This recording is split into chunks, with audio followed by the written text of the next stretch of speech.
He had merely sketched the woman sitting across from him, but to his surprise, the woman unabashedly unwrapped the chocolate bar he had placed on the table and began enjoying it without hesitation. The man froze, with a flicker of astonishment in his eyes. To stake his claim over the chocolate in front of this peculiar woman, he broke off a piece and popped it into his mouth, then gave her a playful, teasing glance. However, the woman seemed entirely unfazed. Instead, she gracefully broke off another piece and savored it as if she were unaware of his silent challenge. This quirky encounter amused them both immensely. They exchanged smiles, marveling at their unspoken connection. Just as the man was about to break the silence and speak, the woman's stop arrived unexpectedly. She rose with an effortless grace and left, leaving behind only the faint aroma of chocolate. It's all yours. She didn't respond to Cameron's unspoken goodwill with words. Instead, she offered him a lingering glance full of unspoken meaning before stepping off the train. As Cameron prepared to exit the train himself, he suddenly realized something. The identical chocolate bar in his pocket was still untouched and intact. At that moment, it dawned on him he had just unwittingly played out a ridiculously awkward yet humorous scene. But fate often works in mysterious ways, weaving peculiar encounters in its own unique fashion. The next day, Cameron and the woman crossed paths again, eager to explain the misunderstanding from the day before. I also purchased the Echo bar, and I'm hoping you worked that out by now, yeah. Yeah. I'd love to see your face when you realized. As an apology, Cameron gave the other person a carefully painted portrait. Yet, before they could delve further into conversation, an inexplicable smile passed between them. They shook hands warmly and went their separate ways. As Cameron turned away, regret began to gnaw at him. He berated himself for not seizing the moment to ask for the woman's contact information. Just then, her voice called out to him from behind. Hey, Cameron? Here. Oh no, that's for you. Keep it. Give it to me again. Okay. Her simple gesture brought a childlike joy to Cameron's face. Happiness comes quietly like the light in his eyes. Love that goes both ways is always passionate and beautiful. They were inseparable and soon started a family. Soon after, his wife gave birth to a bright and intelligent son. The family was like the warm sunshine on a spring day, and the future was bright. But life, it seemed, had other plans. Recently, Cameron had begun experiencing sudden bouts of dizziness, as if the world around him were spinning uncontrollably. He tried hard to stay awake, but in the end he couldn't control himself and fainted. After a thorough medical examination, the diagnosis came like a crushing blow. He had an incurable terminal illness. Several times, Cameron tried to share this devastating news with his wife. Yet, each time the words reached his lips, he swallowed them back down. His mind would flash to the image of his wife mourning her younger brother's death, a loss so profound it shattered her. She had wept for months, retreating into herself and locking herself away in her room for half a year to grieve and heal. Cameron understood his wife's fragile heart all too well. He knew she couldn't bear another loss. So, he chose silence, burying his fear and despair deep within himself. Loneliness and helplessness began to consume him. Looking at the warm smiles of his wife and children in front of him, Cameron felt a sense of melancholy and sadness well up in his heart. But this perfect happiness was as fragile as glass. Cameron knew that his death would shatter their idyllic world. Teetering on the brink of despair, a memory flashed in his mind. An advertisement he had once glimpsed for cloning services. A grim choice loomed before him. Should he tell his family the truth and let them face the inevitable grief? Or should he let a clone take his place, continuing to love and care for them after he was gone? For Cameron, the answer became clear. He chose the latter. With a mix of resignation and hope, Cameron sought out the scientist behind the cloning program and expressed his willingness to participate. When he finally saw his clone for the first time, he was struck with awe. The figure before him was an exact replica, a flawless mirror image of himself. The height, face contour, and even the fine lines on the skin are exactly the same as the reflection in the mirror. The only distinction was a small, extra mole on the clone's hand. Although Cameron had mentally prepared himself for this moment, standing face to face with the clone who would soon replace him filled him with an overwhelming unease. A wave of resistance and panic rose uncontrollably within him. Sensing Cameron's discomfort, the scientist calmly introduced him to another subject, a female clone. This woman led a simple life as an ordinary office worker, blissfully unaware that she was a clone. What truly moved him was observing her tender relationship with her young daughter. The mother clone showered her child with genuine, selfless love, creating scenes of warmth and happiness. To Cameron, these moments were like golden wheat fields bathed in sunlight. comforting and reassuring. It was as if he could see his wife and children living a similarly happy life with the clone. When Cameron returned home, looking at his smart and cute son and gentle and virtuous wife, Cameron smiled kindly and gently. However, this warm and happy scene has pierced Cameron's heart like a thorn. His eyes grew moist as the weight of his decision loomed over him, waves of inner turmoil crashing relentlessly against his resolve. He understood that he must not selfishly abandon his wife and child. Perhaps letting another Cameron continue this love in his place was the best choice. Cameron made his decision. He told his wife he would be traveling for a few days and reassured her not to worry. In truth, he was severing himself emotionally from his family to proceed with the cloning process. At the lab, the memory transfer began. So he began to transfer memories to the clone, and his consciousness slowly flowed into the clone's mind like running water. The fleeting fragments of life are like ancient scroll paintings that have been gently brushed by the hands of time, gradually becoming clearer in the consciousness of the clone. The sweet companionship since meeting his wife, the father-son bonding moments, and the beautiful family moments of the trio all flashed through his mind like a carousel. When the transfer was complete, those cherished memories became an integral part of the clone's identity, perfectly preserved. As the clone opened his eyes for the first time, his life became indistinguishable from Cameron's. The scientist explained to the clone that he was created to be a replacement, but the clone did not resist or reject this reality. His newly implanted memories made the love and struggles of Cameron's life feel deeply personal, as though he had lived them himself. At this time, Cameron is immersed in a happy hour of playing video games with his son, and the laughter echoes between them as it is projected. But suddenly, a dizziness like a dark claw mercilessly drags him into the abyss. Fortunately, just before his consciousness fades, he manages to close the video call in time. This made Cameron deeply realize that the sands in his hourglass of life had almost run out, and his remaining time was incredibly short. When Cameron saw the activated clone for the first time, his emotions were noticeably calmer than before. There was no need for many words between them because they both understood the weight of their shared responsibility. However, not everything went smoothly. The first real test presented a significant challenge. The clone had to communicate with Cameron's wife in his place. As the video call was dialed, the clone, initially showing a hint of nervousness, quickly settled into his role upon seeing Cameron's wife. He became completely immersed in the moment. Even forgetting that he was a clone, he chatted with her easily, sharing stories and laughing together, as if they were the closest couple in the world. Meanwhile, Cameron watched from the sidelines, his hands clenched tightly, his eyes burning with a mix of anger and jealousy. It felt as if this imposter was taking over everything that was his. Finally, unable to endure the torment any longer, Cameron abruptly ended the call. This sudden action enraged the clone, and the two of them broke into a heated argument. What did you do? I don't like this. You think I like this?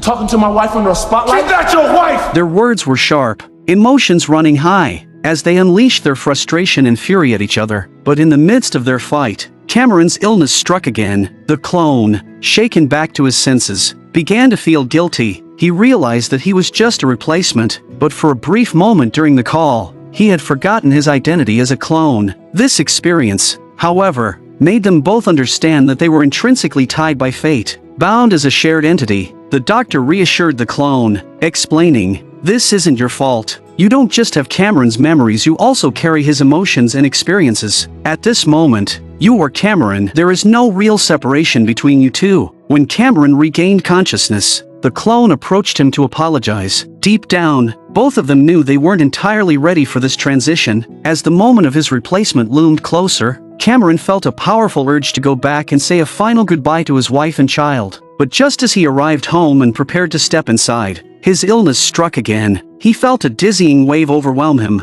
and he collapsed helplessly to the ground. If his wife discovered this, the entire plan would fall apart. Fortunately, Cameron regained consciousness in the nick of time. He struggled to climb back into the car, his eyes filled with longing as he gazed through the window at his wife, who was so close yet impossibly out of reach. Her face glowed like a distant flower on the far shore, radiant but unattainable. Cameron's illness worsened under the weight of these unfulfilled emotions. He understood, with painful clarity, that he could no longer appear before his wife and child as the man they once knew. His time was running out. To ensure the clone could replace him seamlessly, Cameron decided to spend more time with his double, observing their subtle differences in daily life. But to their mutual astonishment, The resemblance between them was almost unnerving, whether it was the calm steadiness of their personalities or the meticulousness of their habits. The two of them were like perfect reflections in a mirror. The only difference was that Cameron's life was nearing its end, while the clone still had the health and strength to carry on. In the end, the clone returned to that warm and loving home in Cameron's place. Cameron's wife didn't notice anything unusual because the clone's behavior was indistinguishable from Cameron's. However,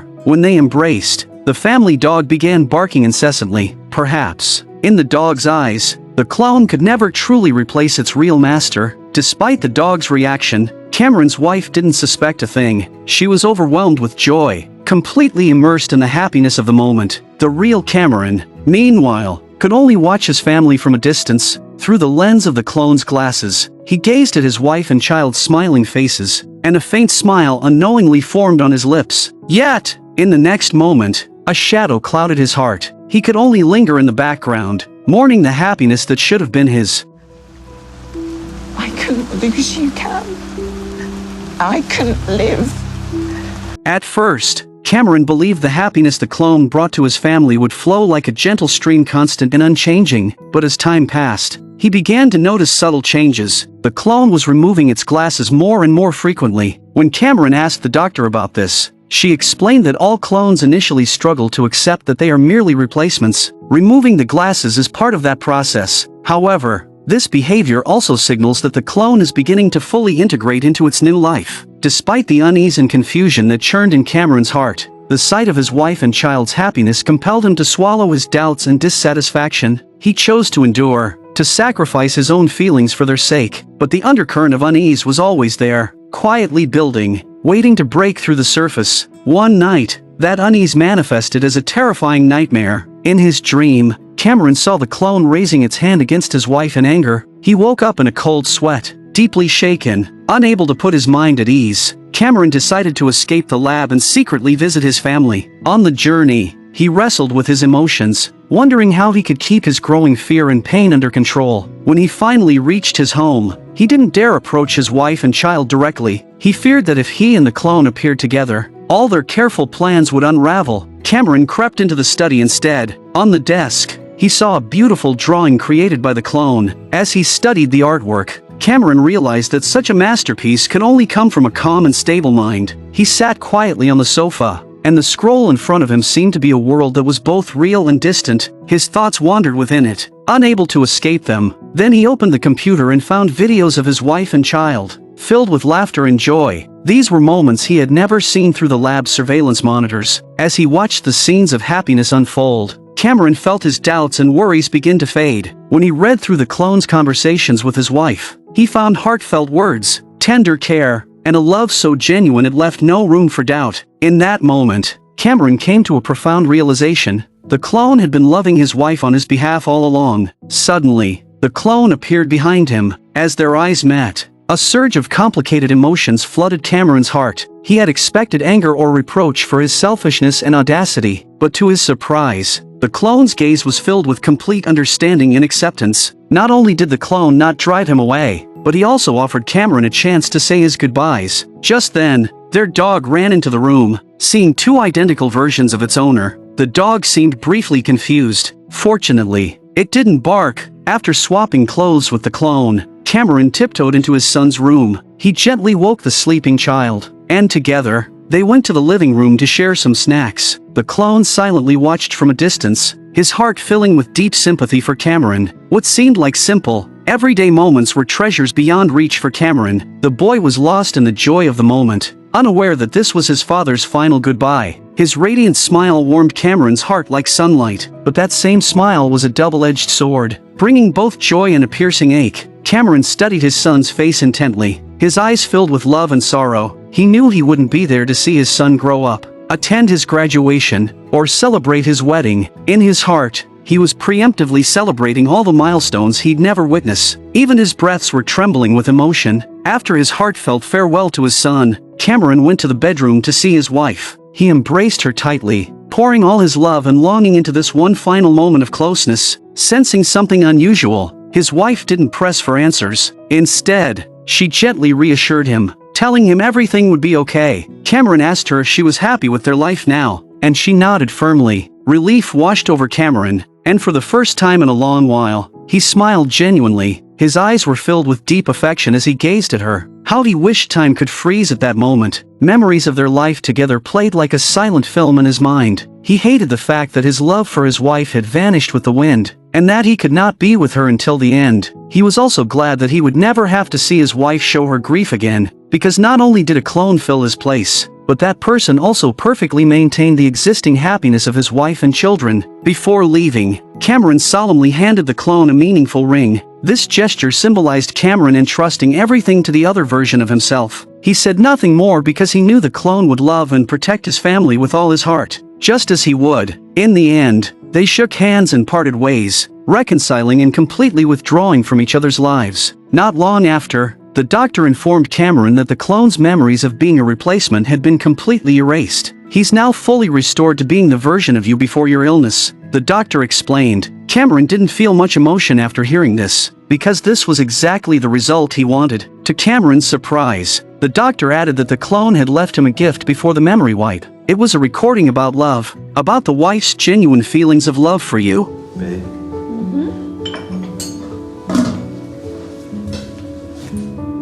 Tell me you love me.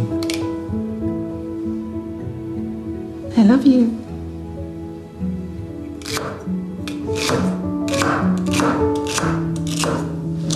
No. What are you doing? I'm chopping stuff. For real, Pete. What? Look me in the eyes and tell me you love me. What are you doing? Just, come on, for real. I need to hear it. Okay.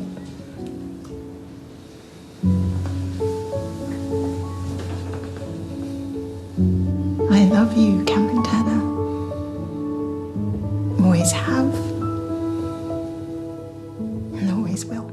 He knew that his wife loved him deeply, that feeling was unique and eternal, and that no one could take that love away from him. Shortly after, on a secluded island, Cameron reached the end of his life. His passing was like the fall of a brilliant star, evoking both sorrow and reverence. In his final moments, he left behind the most romantic lie. He had sent an angel to continue loving his family in his place. An angel carefully chosen and tested, a perfect substitute to ensure his family's everlasting happiness. It's said that a swan sings its most beautiful song before its death, a poignant and resolute farewell. Perhaps that's why the film is titled Swan Song. It sings of determination, sacrifice, and the strength to let go for the sake of love. The concept of cloning challenges our understanding of life and its boundaries. But when standing at the crossroads of life, faced with the inevitability of leaving, would we be willing to let a clone care for the people we love?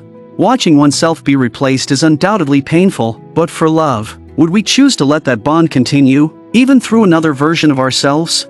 Perhaps you are me, and I am no longer myself. I am about to lose everything, so, please, continue to love my family and my name. I'm a film enthusiast. If you enjoyed this analysis, please subscribe to my channel. See you next time.